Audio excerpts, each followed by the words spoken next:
What up, what up, what up, what up, what up, what up, Crypto Warriors, it's Sergeant Crypto, back at it again. Today is Friday, May 31st, 2019. Back at it again for a second time today. Don't listen to what people say, watch what they do. Remember that. Next, pretty much everything has been trading sideways over the past hour. And, the market's been correcting over the past 24 hours, just a little bit, nothing too crazy. I want you guys to remember this number right here, the 17.7 million circulating Bitcoin in the space right now. Next, people residing in Russia and China have more freedoms than Americans when it comes to investing in crypto assets. Think about that for a second. This is from Anthony Pompliano, all right, over here on Twitter. So think about that for a second. I don't know where he's getting his information from, but yeah, he's deep in the space, so he would know, right? Give me a follow on Twitter as well, at Sergeant Crypto 99. Next, this article is coming from Forbes, and if it seems like I'm rushing, it's because this is like my 5th time trying to record this video. How the super rich are buying up Bitcoin. The Dadiani Syndicate, which styles itself as an investment platform for maximizing your digital holdings and matches big Bitcoin buyers and sellers in a way similar to buyers and sellers of fine art, claims to have helped clients who want to acquire up to 25% of the Bitcoin market, worth many billions of dollars. When I founded the institution, it was a way for people to cash out of their cryptocurrency assets, Dadiani said. But we found there were people who wanted us to assist them in buying enormous amounts of Bitcoin. One of our clients approached us and said they were interested in acquiring 25% of all Bitcoin currently available, Dadiani said. There are a number of entities who want to dominate the market. That's just crazy and nuts. Think about that. 25% of all Bitcoin currently. 25% of the 17.7 million Bitcoin circulating right now. 25%, that's 4.5 million Bitcoin, worth a staggering $38 billion at current exchange rates. That is nuts. Who has $38 billion in their back pockets? All right, who has that? We really have to think about that. Maybe it's a government, because she said entity. She didn't say person or people, or she said entity. So we got to think about the way she's stating things here. Maybe it's a whole government trying to buy up a quarter of the Bitcoin market. It could be the Russians, it could be the Chinese, heck, it could be the Americans. Who knows? But the point is, they are going on the news and saying Bitcoin is this, Bitcoin is that, mostly bad things, stating it only represent terrorism, drug deals, sex trafficking, dark web, okay? But at the same time, we have millionaires and billionaires buying up Bitcoin like it's fine art and storing it. People are buying large quantities of Bitcoin, want to avoid slippage, said Dadiani. The only way to do this is to avoid exchanges.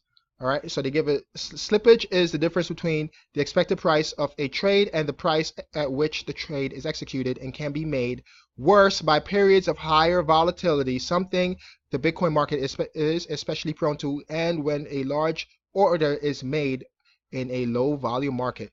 So just like the other day when Bitcoin shot up from like 3K to 5K, we saw that across 3 different exchanges, there were buy orders for $33 million each across 3 different exchanges, and that shot the price up to over 5K.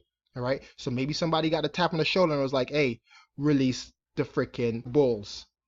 And that's what happened. And we saw that, in March or so. Here it is, this last piece right here. The interest in Bitcoin has never waned, said Dadiani, adding her art gallery has dabbled in cryptocurrency for years, though the media paints a very different picture. Again, we can't listen to the media, the CNBCs, the Fox Newses, and whatever else, the MSNBC, CNN, when they talk about Bitcoin. Oh, it's dead.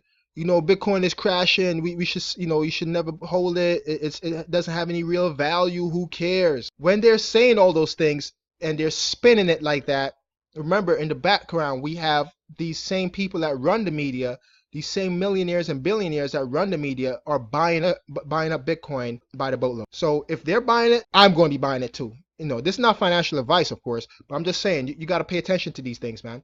All right. Next, this is coming out of Cointelegraph. State Farm and USAA test blockchain platform for insurance claims process.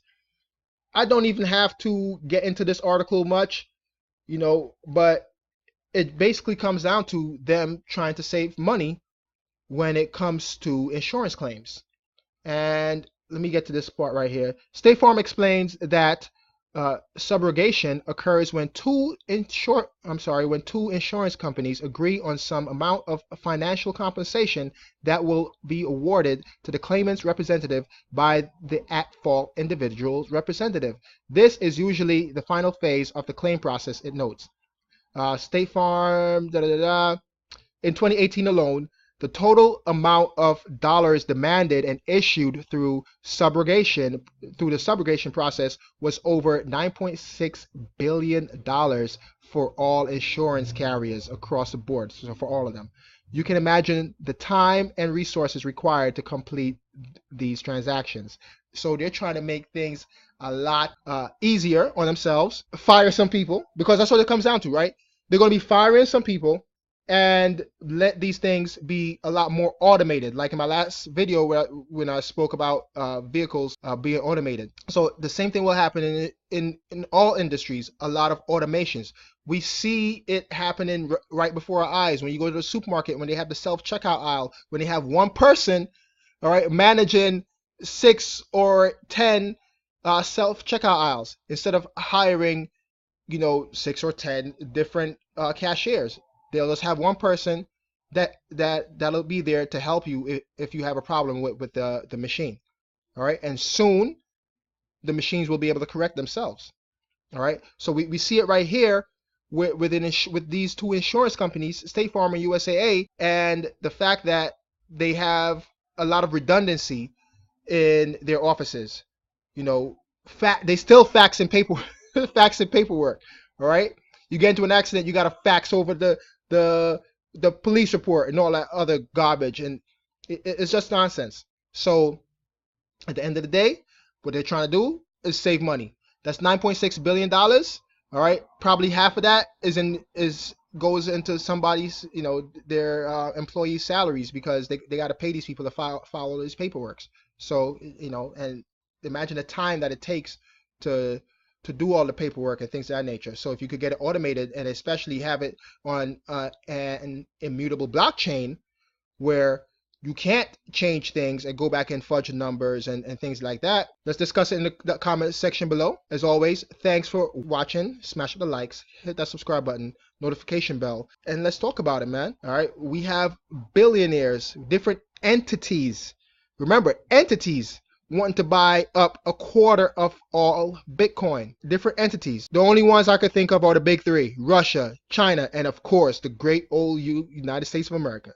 All right, those are the entities I'm thinking of when she talks about entities wanting to buy up 1/4 of all the Bitcoins. And this article out here, right here, with insurance companies using blockchain. We living in the future, people. Peace.